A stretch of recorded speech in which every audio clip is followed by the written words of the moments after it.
आप सभी को सादर नमस्कार। कुछ मित्र श्रोताओं की फरमाइश पर अपने इस चैनल के माध्यम से मैं हर हफ्ते बच्चों के लिए ज्ञानवर्धक कहानियाँ भी सुनाना शुरू कर रही हूँ। हफ्ते के बीच में बुधवार या गुरुवार को मैं बच्चों की ये कहानियाँ इस चैनल पर पोस्ट करूँगी। आशा करती हूँ आप सभी पसंद करेंगे। अपने व अपने आसपास के बच्चों को भी ज़रूर सुनवाइएगा। इस श्रृंखला में पहली कहानी दही वाली टोपी सुना रही हूँ, जिसमें बच्चों को कहानी के माध्यम से दही जमने की प्रक्रिया के बारे में बताया गया है। ज़रूर सुनिए। मैं आशा करती हूँ आपको पसंद आएगी। दही वाली टोपी। सर्दियाँ शुरू हो गई थीं, पर 8 साल का दीपू है कि माँ का कहना मानता ही नहीं है। शाम को मैदान में क्रिकेट खेलने जाता, लेकिन बिना टोपी पहने। दीपू की माँ टोपी लेकर उसके पीछे भागती, पर दीपू ये जा वो जा, दूर तक नजर नहीं आता। माँ पहले जोर जोर से चिल्लाती, जुकाम हो जाएगा, सर्दी लग जाएगी, पर दीपू को कहाँ सुनाई देने वाला था। फिर वो अपनी आवाज़ धीरे कर लेती, हे भगवान, ये लड़का कब सुधरेगा? अगले ही महीने परीक्षा है, इसे सर्दी लग गई तो? बुदबुदाती हुई माँ दीपू की टोपी को हाथ में लेकर गलियारे की बेंच पर बैठ जाती है।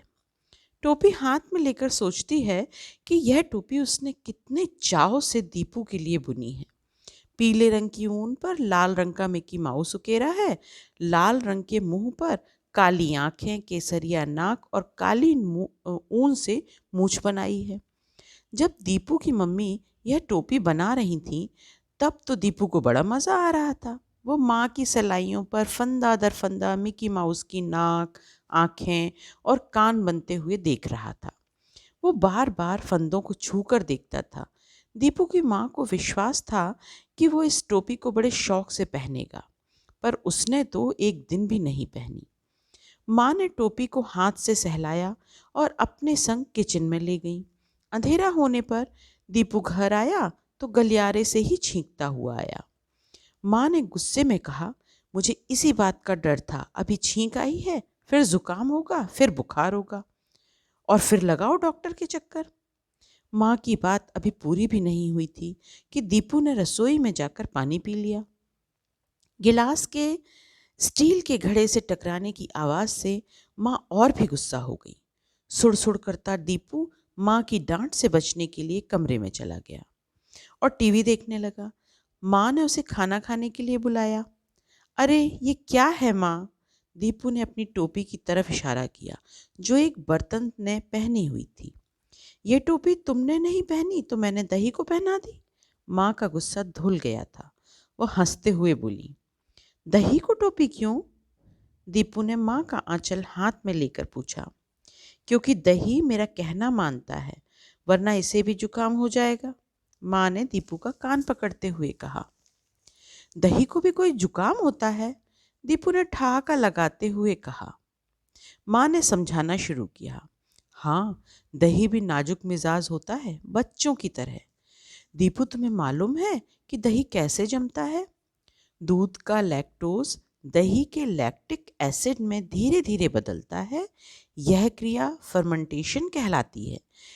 फर्मेंटेशन की इस प्रक्रिया में तापमान का विशेष महत्व होता है।